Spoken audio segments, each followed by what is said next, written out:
오늘 저희가 함께 살펴본 이사야 15장과 16장은 모압의 멸망에 대해 그들의 모압의 멸망에 대한 그 예언의 말씀이 기록되어져 있습니다. 우리가 잘 알고 있는 것처럼 이 모압은 아브라함의 조카 롯의 후손들입니다.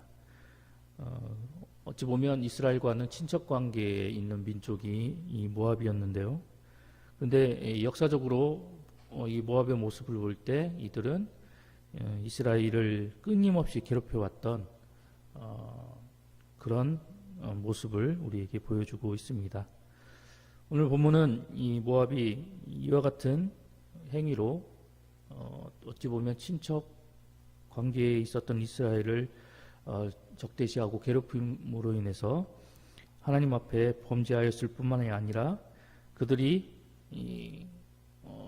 허탄한 우상을 섬기고 그리고 하나님 앞에서 매우 교만한 그런 모습을 행함으로 인해서 그들의 죄가 더욱더 심히 무거워지고 그들의 죄가 가중되어진 탓에 결국 그들은 하나님의 심판을 면할 수 없게 되었다라고 오늘 본문은 이야기를 하고 있습니다. 이러한 내용 앞에서 우리는 하나님보다 우리가 다른 무언가를 더 절대시하고 그것을 하나님보다 최고의 소망으로 삼고 살아나가게 될 때 결국 이를 통해서 하나님 앞에 엄중한 심판을 받게 된다라는 사실을 우리는 말씀을 통해서 깨닫게 됩니다. 그렇다면 이러한 내용을 가지고 있는 본문의 말씀 속에서 우리가 발견할 수 있는 영적인 교훈은 무엇이 있을까요? 먼저 본문의 말씀은 이 말씀을 접하는 우리 모두에게 은혜의 주변이 아닌 은혜의 중심에 서는 성도가 되라고 우리에게 교훈하고 있습니다. 앞서 말씀드렸던 것처럼 이 이사야서 15장과 16장은 이 모압에 대한 예언의 말씀이 기록되어져 있다라고 말씀을 드렸습니다. 이를 통해서 우리가 발견하게 되는 것은 계속해서 선지자가 이방 민족을 향한 예언의 말씀을 이야기하고 있는데 다른 민족들보다 더 많은 내용으로 그리고 더 긴 내용으로 이 모압에 대해서 예언하는 그런 내용이 기록되어져 있음을 발견하게 됩니다.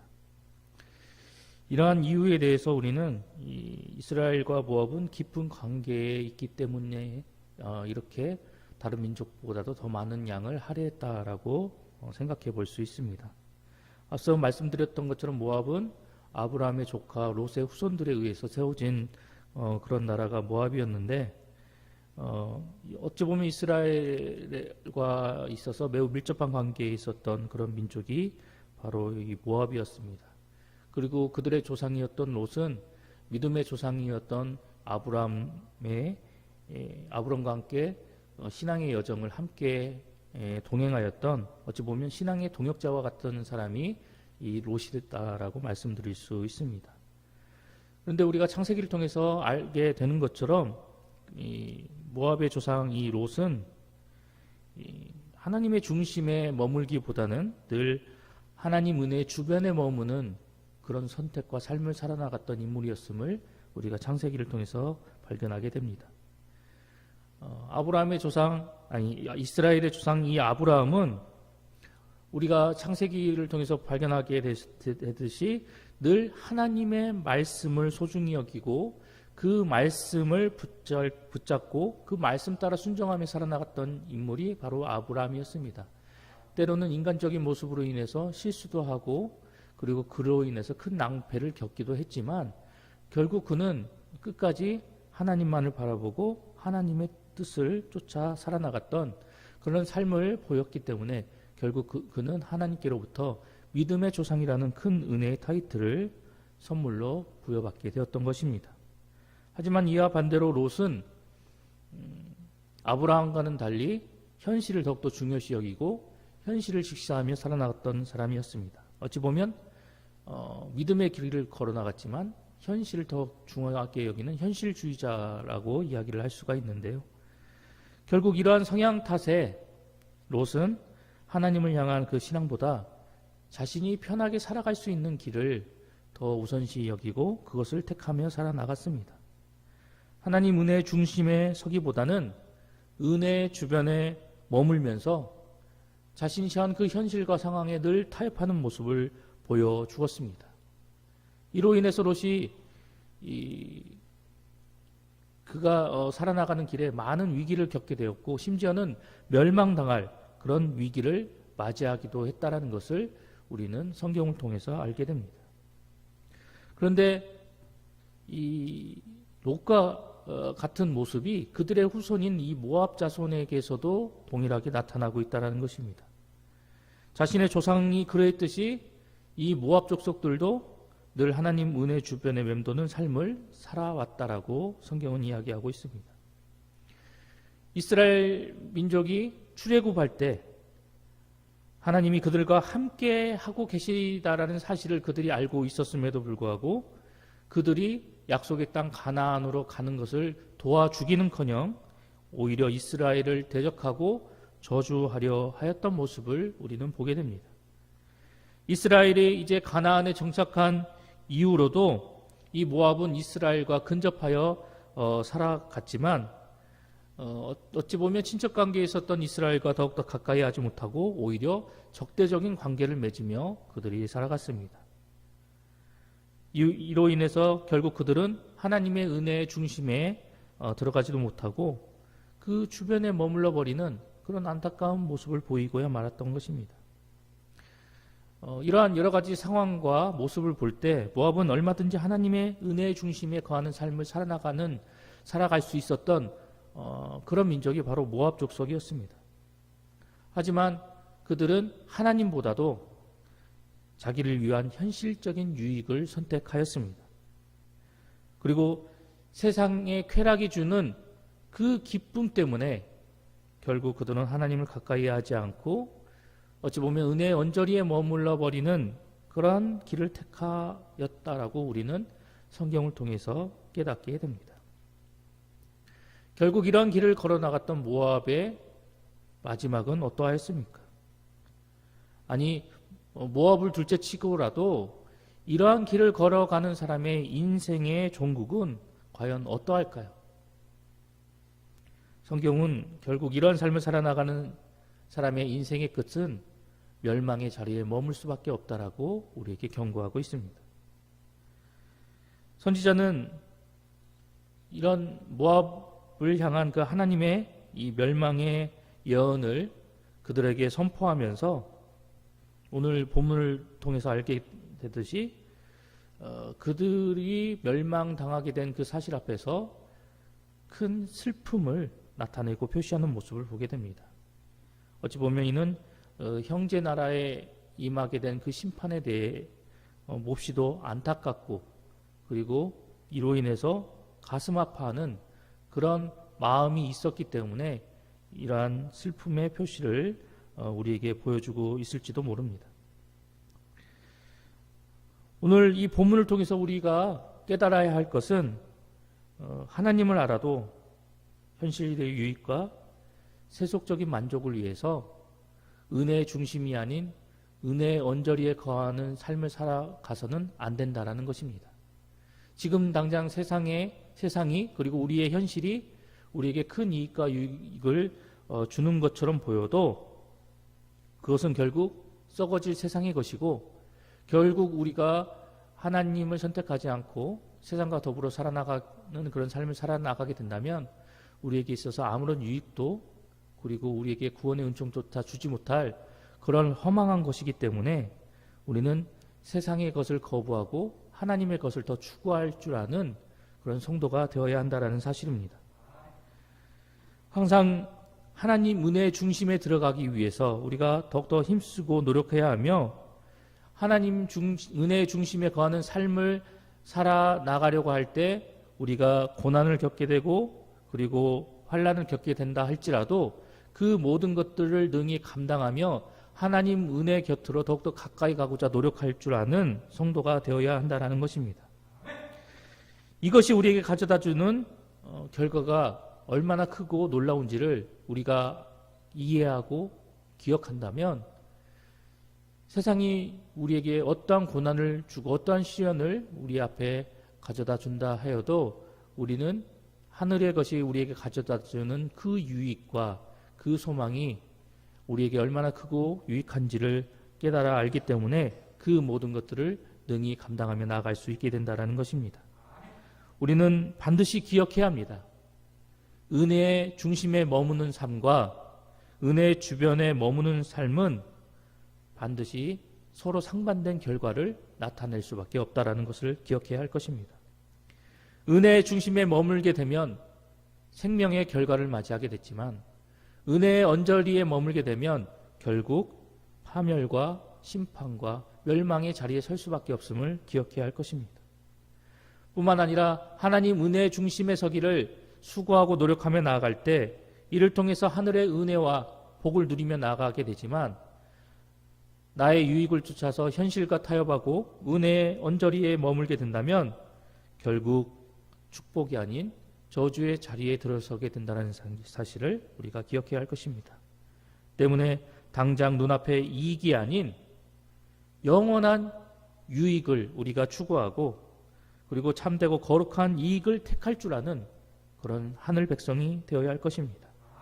우리가 지금 당장은 고난을 감수하고 현실적인 유익을 포기해야 한다 하여도 이를 통해서 우리가 영원한 하늘 소망과 그리고 영원한 유익을 택할 수만 있다면 이것을 위해서 더욱더 하나님 은혜의 중심에 서 나아갈 수 있는 그런 우리의 모습이 되어야 할 것입니다.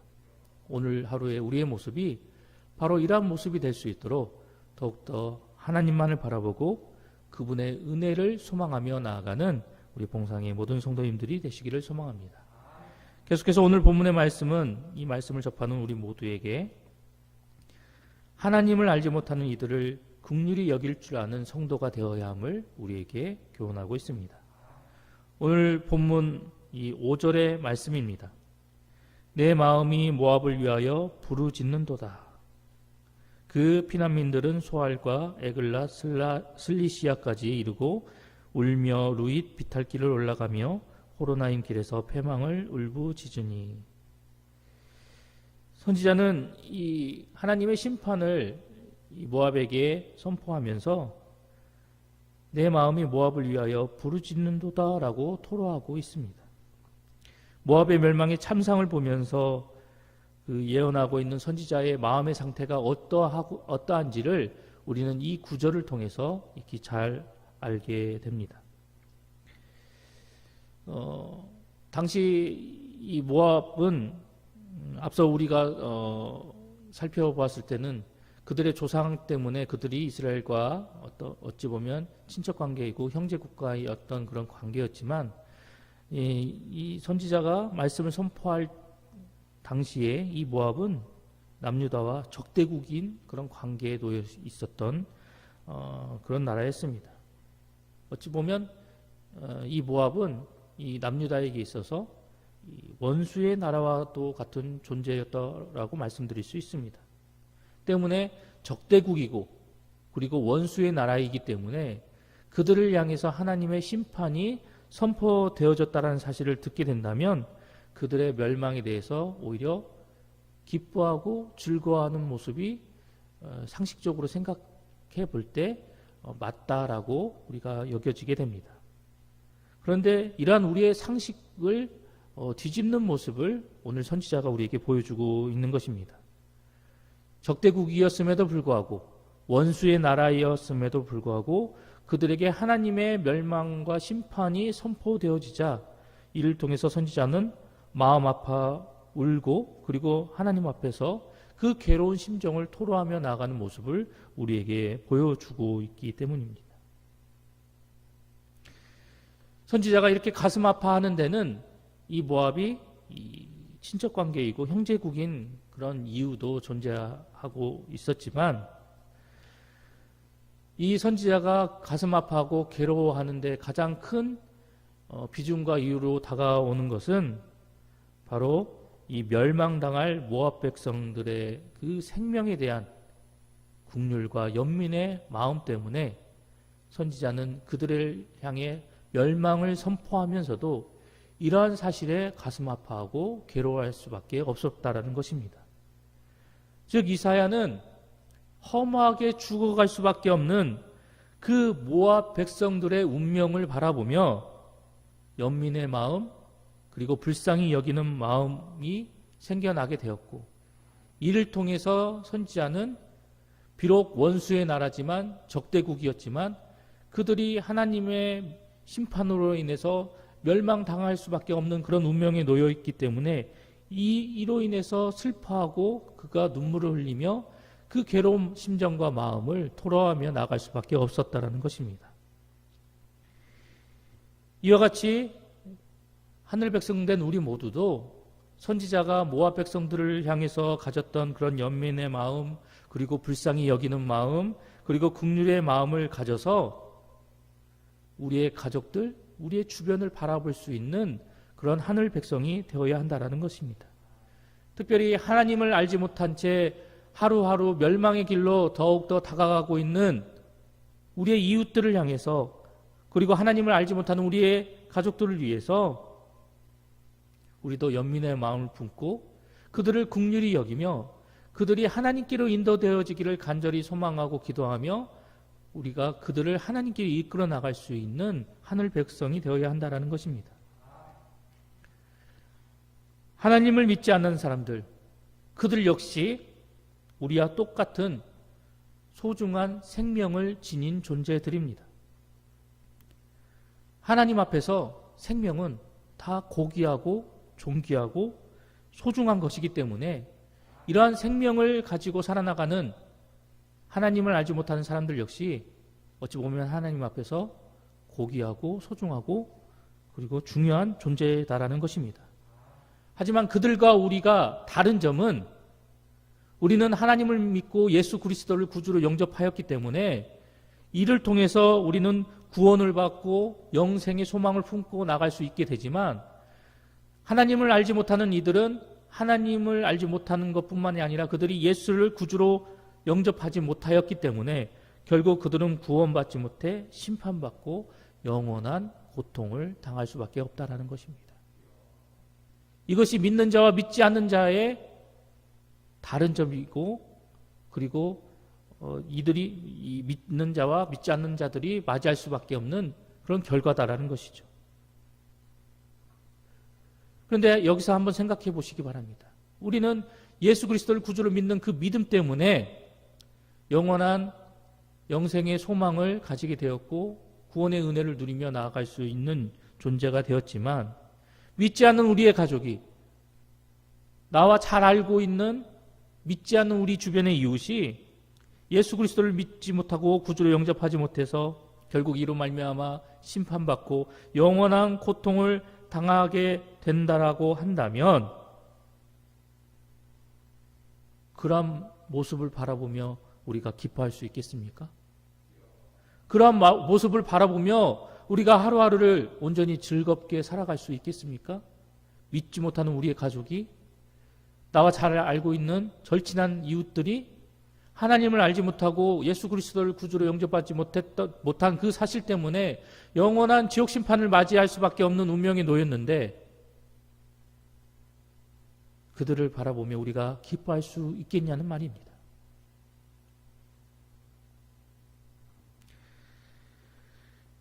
아무리 그들이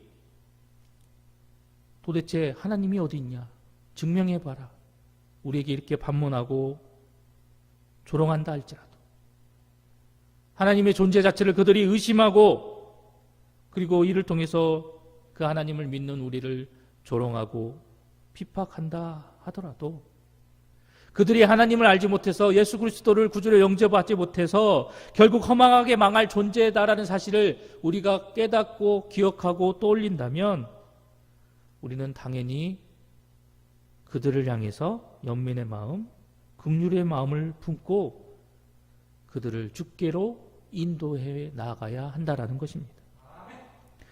오늘 선지자가 모압을 향해서 하나님의 심판을 경고하지만 그들에게 이 심판의 메시지를 듣고 속히 깨달아서 하나님께로 돌이켜 나가라고 그들에게 구원의 메시지를 선포하며 나가고 있는 것처럼, 우리 역시 믿지 않는 우리 가족들을 향해서, 믿지 않는 우리의 이웃들을 향해서 예수 그리스도의 복음을 선포하고 구원의 길을 제시하는 성도가 되어야 할 것입니다.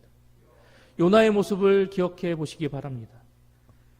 멸망당할 니느웨를 향해서 하나님의 말씀을 선포하라는 그런 명령이 주어졌음에도 불구하고 아수르가 이방 민족이기 때문에 평소 자신들을 괴롭히었던 적대국이었기 때문에 하나님의 말씀을 거부하는 모습을 보이고 있습니다. 그래서 결국 요나는 니느웨 대신에 다시스로 가는 그런 길을 택하고 하나님의 뜻을 거부하지만 결국 하나님의 강력한 손길에 이끌려 다시 니느웨로 돌아와 하나님의 심판의 말씀을 선포하는 모습을 우리가 발견하게 됩니다. 그런데 이 요나의 선포의 말씀을 들었던 니느웨 백성들이 어떠한 반응을 보입니까? 자신들에게 주어진 그 하나님 말씀 앞에서 그들이 철저히 자복하고 회개하며 하나님께로 돌이키는 그런 모습을 보여주지 않았습니까?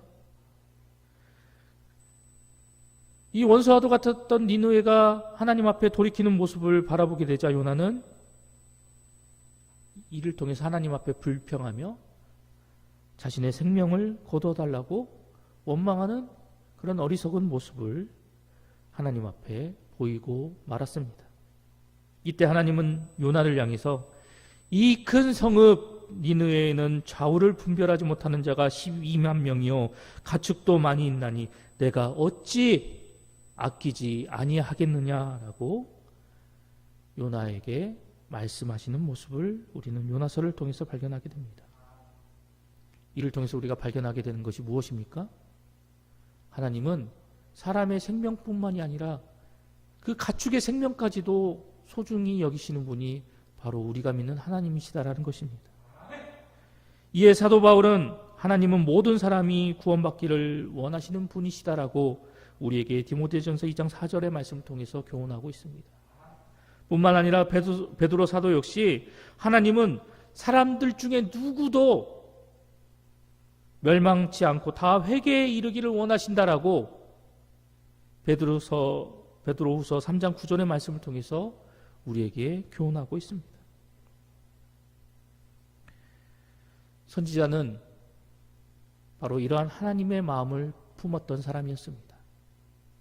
그런 하나님의 마음과 시선으로 멸망을 선포하는 그 모압 백성들을 바라보았기 때문에 그는 멸망당할 그 모압 백성들의 운명을 바라보며 괴로워하고 슬퍼할 수밖에 없었던 것입니다.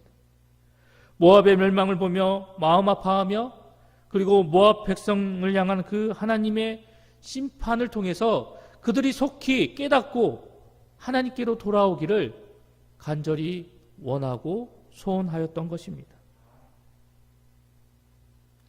선지자는 모압 백성들을 향해서 하나님의 멸망의 메시지, 심판의 메시지를 그들에게 선포하지만 그들이 멸망당하는 것이 기뻐서 이 말씀을 그들에게 선포한 것이 아니라 이러한 심판의 메시지가 너희들에게 들려졌을 때 속히 깨닫고 돌이키라는 그런 안타까운 심정으로, 애달픈 심정으로 그들에게 하나님의 심판의 메시지를 선포하였던 것입니다. 우리도 이 하나님의 마음, 그리고 오늘 본문 속에서 우리에게 보여주고 있는 이 선지자의 마음을 우리도 지녀야 합니다. 자기 죄로 인해서 멸망당할 수밖에 없는 믿지 않는 우리의 가족을, 그리고 믿지 않는 우리의 이웃들을 바라보며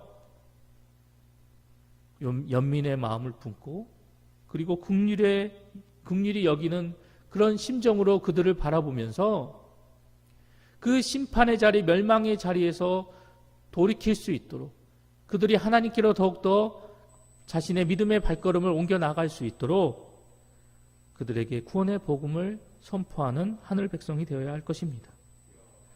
우리가 최선을 다해서 있는 힘껏 그들에게 구원의 길을 제시하고 하나님께로 돌이킬 수 있도록 노력하고 수고하고 구원의 복음을 전했음에도 그들이 끝까지 거부하고 구원을 얻지 못한다면 그것은 어찌할 수 없는 일이다 말할 수 있습니다.